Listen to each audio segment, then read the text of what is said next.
are Locked On Rays, your daily Tampa Bay Rays podcast, part of the Locked On Podcast Network, your team every day.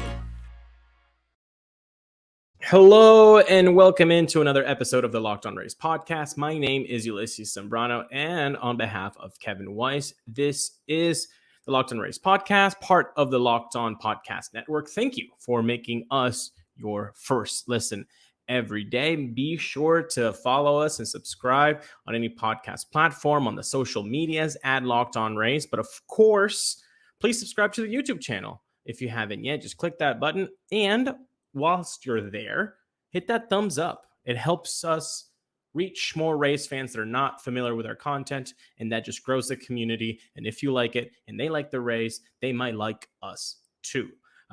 This show is sponsored by birddogs. Go to birddogs.com/LockedOnMLB or enter promo code LockedOnMLB for a free water bottle with any order. You know about bird dogs. You won't want to take your bird dogs off. We promise you. So Thursday night's game was not a fun one for Rays fans. We did get to see Little have his best outing with the Rays, providing 8 strong innings. Yeah, he didn't have the whiffs that you might want to see, but contact was made and outs were made. So that was a really, I think, impressive outing by Little. I know that the strikeouts are flashy, but ultimately, if you just get the outs, you get the outs. The bad side of yesterday was that when you have a guy providing 8 innings of strong baseball, you would expect your offense to pick that guy up, and that did not happen.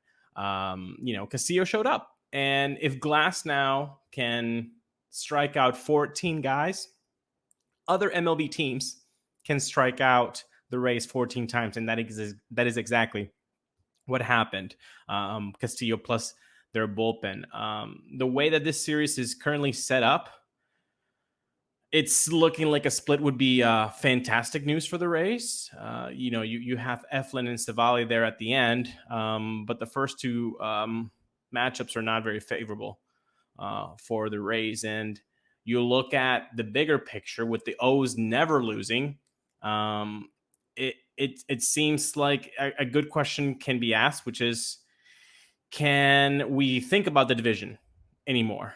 Is that possible? Is that still attainable? We put out a Twitter poll saying 2023 reminder. Rays Up was nearly unbeatable in the beginning of the season, suffered a big lull in the middle, had bounced back recently, countless injuries and missing players. If the Rays don't win the division, how disappointed would you be? 25% of you said not at all, playoffs. 67% a little bit disappointed, but still okay. 8% of you said huge letdown, we choked. If we want to see the comments, David Lopez says, put me in the huge letdown camp. Yes, Baltimore has been great all season. Are those guys ever going to hit a bad patch? Seems like they're not, David. But it took a historically bad month of July to give away the division lead. That last part is true. Alec Heyer says, if Baltimore wasn't tracking for 102.5 wins and it was going to take the usual 95 to 98 wins to win the division, and we still were behind them, I'd be closer to the huge letdown category. Disappointed, sure, but at some point, you got to tip your cap and enjoy that we have a good squad. I like the serenity in that comment, Alec. I mostly agree with that. Jake Stokes, old friend of the program, says, I still think they can win the division. I just hope between all the injuries, they can make a deep playoff run. Don't want another one and done. I think you are not alone in that. It would be... that would be a huge letdown, I think, if you were to go down and go to the playoffs and yet you were just one and done. I think Rays baseball has elevated to the point that just getting to the playoffs is not a reason to jump up and down. It's great. It's lovely. But we need to start getting goals that are bigger than just making the playoffs. The Rays have shown that as an organization, they're able to do that. Can they take the next step? And even Neander, Cash, and the players after last year's early exit, they were all disappointed. And they said, we need to be better. We need to do better. And we need to get through the wild card series. So good point there. Caleb says, I'll be honest, this season has mostly been a huge bummer since the All-Star break. I'll be disappointed if they don't win the division, but they've done their best in a bad situation. This person says, whose name is, I believe in Rene Pinto and at Randy Land season. I like your sense of humor. I think it's fair to be disappointed while also acknowledging that, one, we never had as secure a lead as we thought. The O's never let us breathe. And two, this is still a World Series caliber team. Tremendous point. The Rays were so good for such a long time, and yet the Baltimore Orioles never let up. It really is an incredible thing that the Baltimore Orioles never let up. The most the lead was for the Rays between first and second place between them and the Orioles was 6.5 games. Right now, as you can see on the scrolly bottom banner on YouTube, it's at 4 games right now. The Rays are 4 games back, almost as much as the biggest lead that the Rays had on the Orioles. So it has been really unfortunate that the Rays had such a tremendous start to the season, and yet the Baltimore Orioles have just been playing great ball the whole 2023 season. And last but not least, MLB Dat Saratsky says, can't fault a team who has been playing World Series ball all year in Baltimore. That's the difference between a franchise going to the playoffs 5 times in a row versus a playoff-starved franchise. Well, I get what you're saying, but I don't think the guys in the locker room are just like, well, Baltimore wants it more. Like, I don't think that. And maybe that's not what you mean, but yeah, it's just unfortunate, really, if you look at it as a whole, that the Rays, we were all hopped up on happiness for so long, saying, oh, we got the division on lock, and Baltimore just stayed with it. They just stayed with it, and now they are pretty much a lock to win the division. I know there's 22, 24 games left in the season. I want to get that right. 85, 141. So yeah, we've got 21 games left. 4 games back. It's going to take not a miracle, but a miracle's cousin.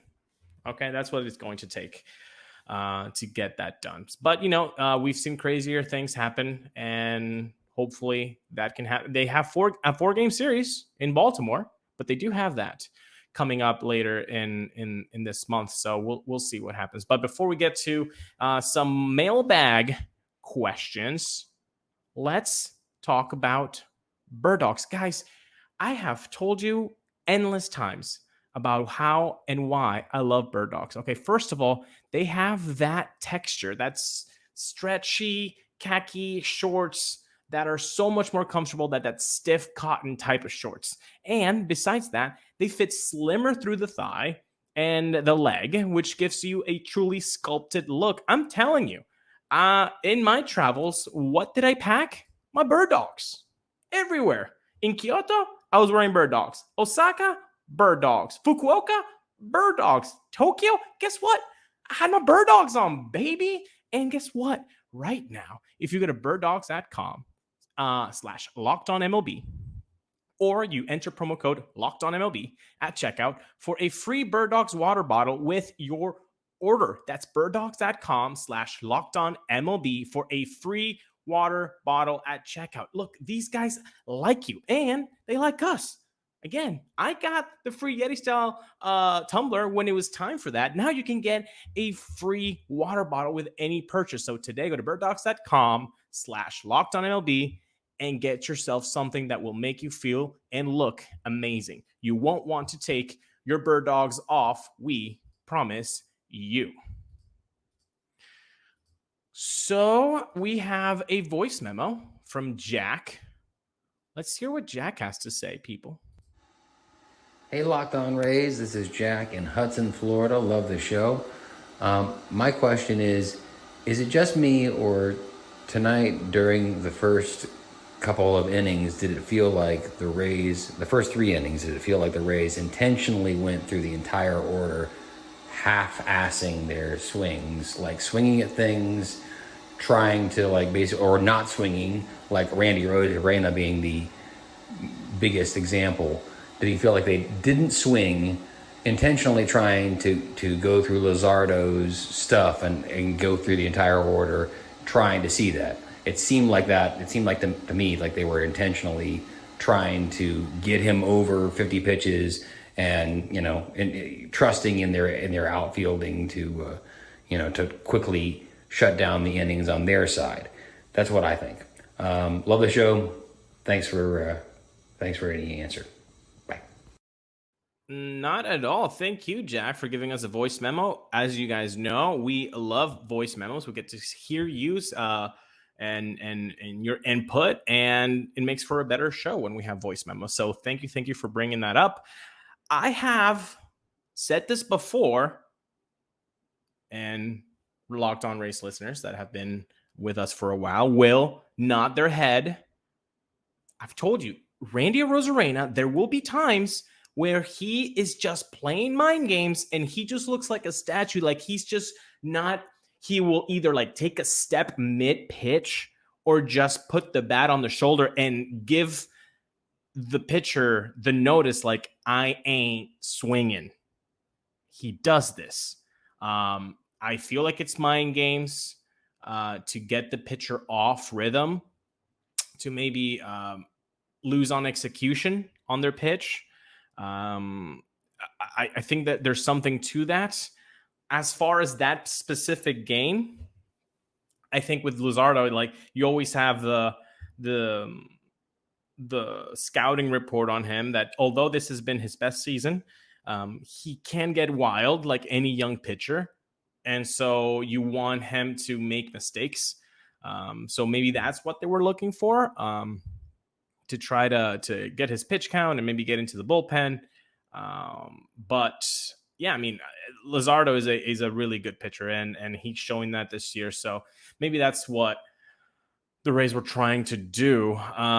But good observation. I like that. I think when we're watching baseball games, and this has happened to me more and more often whilst, you know, growing up watching baseball and being more in tune into pitching, you know, look for things that you want to, don't just watch the game.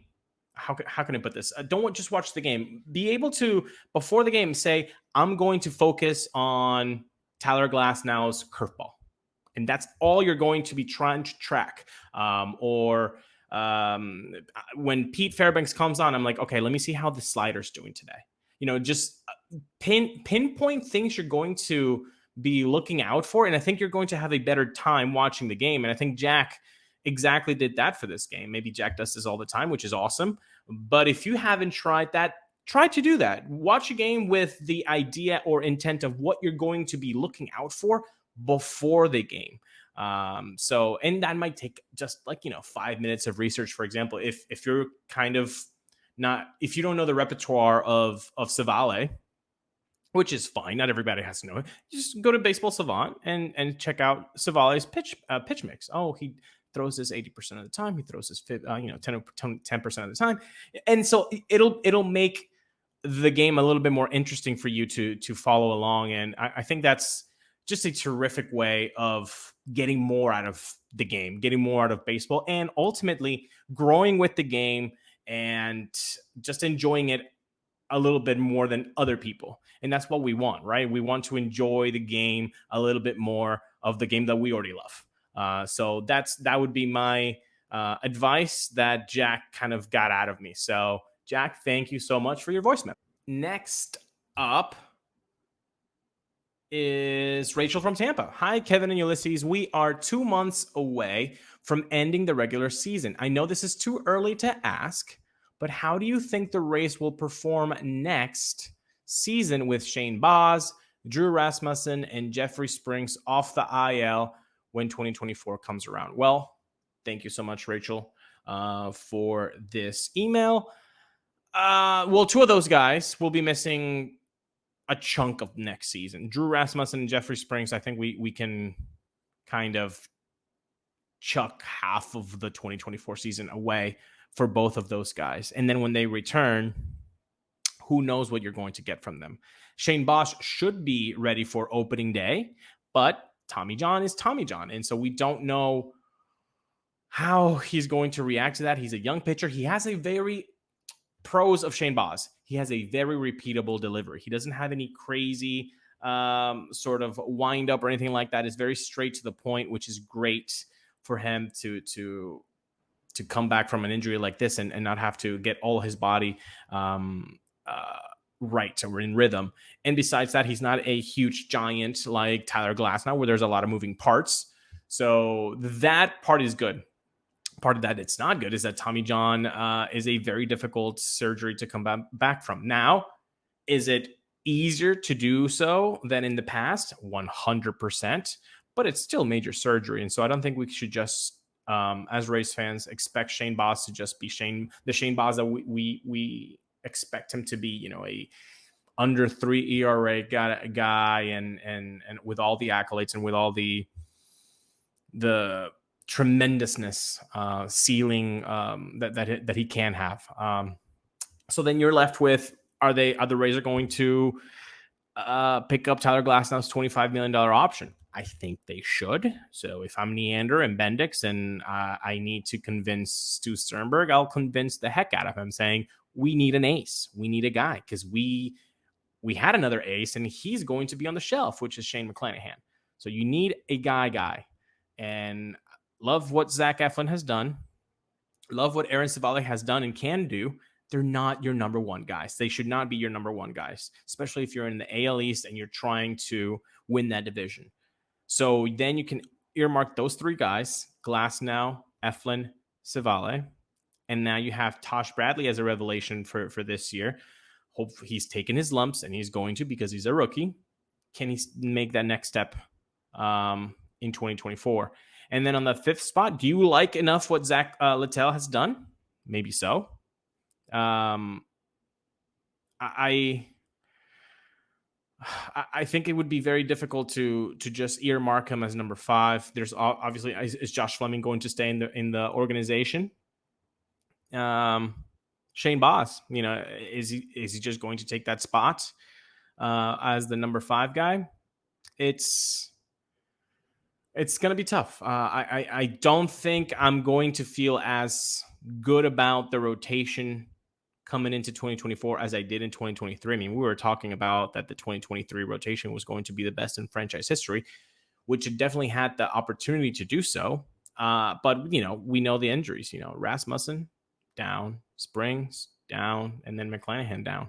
And you didn't start with Glasnow. So obviously I will not feel as bullish on the 2024 rotation as I did on the 2023. But then you get some guys back. You get the Springs back in the middle of the year. You get Rasmussen back. So even if a Bradley, a Boz, or a Littell might not be having a great season, you have that as reinforcements. And yes, they're coming back from big injuries, but whatever they can do to help would be much appreciated. So good question. That's a good question. I know it might be a little bit early, but it's never bad to talk about the future and what we can expect going forward. And we have one more mailbag question, which is a really good one. But before we get to that, I got to tell you about FanDuel, guys.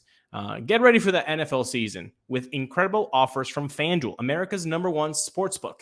Right now, new customers can bet $5, just $5, and you get $200 in bonus bets guaranteed, right? That's right. Okay, so plus all customers who bet those $5 will get $100 off NFL Sunday ticket from YouTube and YouTube TV. Now is the best time to join FanDuel. The app is easy to use, and you can bet on everything from spreads to player props and much, much more. So visit FanDuel.com/lockedon and kick off the NFL season with an offer you will not want to miss. FanDuel, the official partner of the NFL.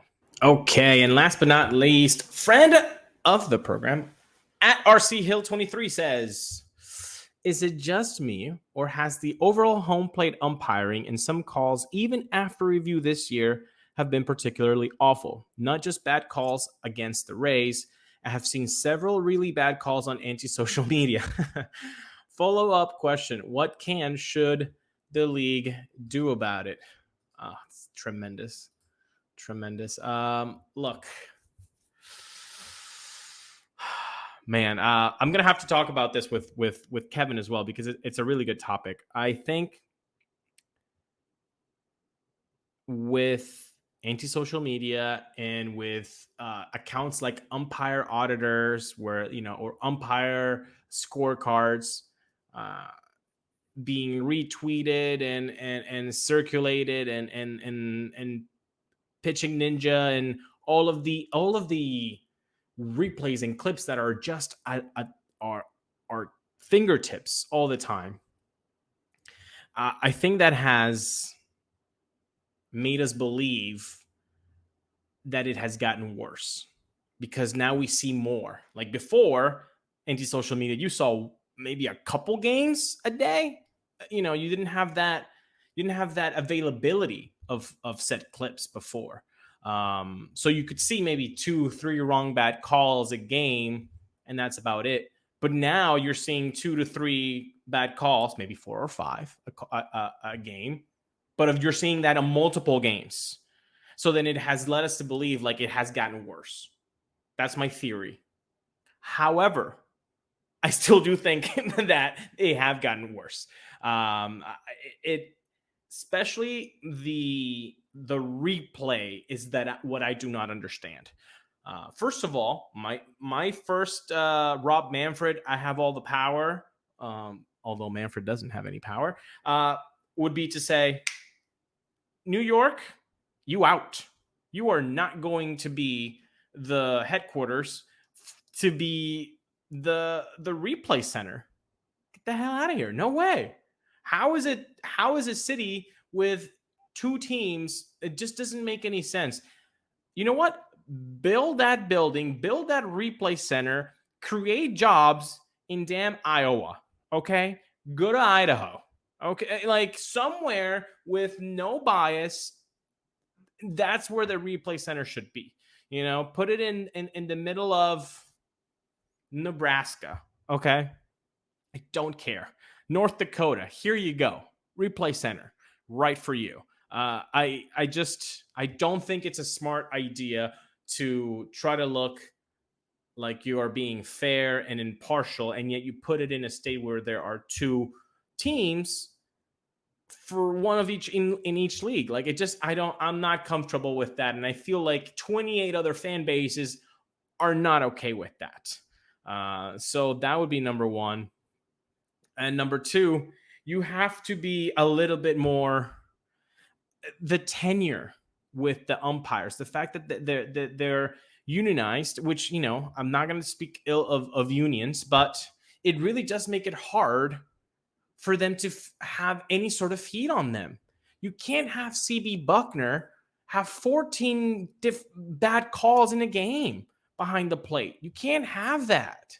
There has to be some integrity to what these players are playing for and what the fan is trying to watch. And then when it goes to replay on a certain call, let's say a boundary call or a safe call at second or a home plate, if it's so visible that everybody in the stadium is saying, yep, that's clearly a tag, he's out, and then you come back saying that he's safe, what are we doing here, folks? What are we doing? It's worse to get the call wrong after replay than getting it wrong without replay. I mean, duh, right? I mean, how are we still getting these things, in such a bad way too? I agree, Mr. Hill. Man, they're pretty bad. They're pretty bad, and I think they're getting worse. But I do think my first, viewpoint of the fact that it's more available to us, that we're paying more attention to it. So yeah, that's my little rant on on the umpiring. I think there's definitely something that needs to be fixed. I would start with that. Just put the replay center somewhere impartial where there aren't any MLB teams. I think that would help at least the perception that there's not funky business happening. And then after that, I think, how are the umpires also not have a, like, on the field say, hey, look, I was wrong. Like, I can clearly see I got that wrong. Replay. You don't have to chime in on that. I know BA, I think, has said too, why do the replay center has to know what was called? Can't they just look at it impartially? Because sometimes I do think that they don't want to, call out their boys. They don't want to call out the other umpiring. They're a brotherhood, again, unionized. So they don't want to, because they know that they can be on the other side, on the shoe on the other foot. So why do they need to know if it's an out or if it's safe? Can't they just look at the play itself with no filter and say, oh, he tagged him, he's out. Oh, he didn't, it's safe, he's there on time. That's a home run. I would add that too. So I would add the change of location of the replay center. I would change it so that the umpires in the replay center would not know the call on the field. And third, I would actually give some autonomy to the umpires on the field, that if they themselves see on the jumbotron, they can say, hey, look, I clearly got that wrong. Let's move on. That's on me. Fourth, which will never happen. All of these will never happen, but this one will definitely not happen, which is put some, kind of assessment on who are the umpires who are the best at each position. Why do you have to rotate? Why do you have to rotate from home plate to third to second to first? Like, it doesn't make sense. Out of that umpiring crew, who's the best guy at first? Who's the best guy at second, third? They've got these stats. They got the stats of who is the best umpire behind the plate. And screw the umpiring crews that are, already made. Like, find out of all the umpiring crews, which I don't know how many umpiring crews there are, but find the best, the top X home plate umpires behind the plate who have the best accuracy, who have the best rate, and you guys will always be behind the plate. Put people in the position to succeed. That's the motto of the Rays since 2008, and it should be of every organization. I'm going to put a person in a role where they're going to succeed and we're going to have good results. Punto. It's not that difficult. It's not rocket science. There, that's my rant. I hope you enjoyed the mailbag episode for today. Hopefully the Rays come out with a series victory. A split would be okay too. But regardless, let's hope for good things. My name is Ulises Sambrano. On behalf of Kevin Weiss, thank you for always making the Locked On Rays podcast your first listen every day. Please stay safe, and we will talk to you next week.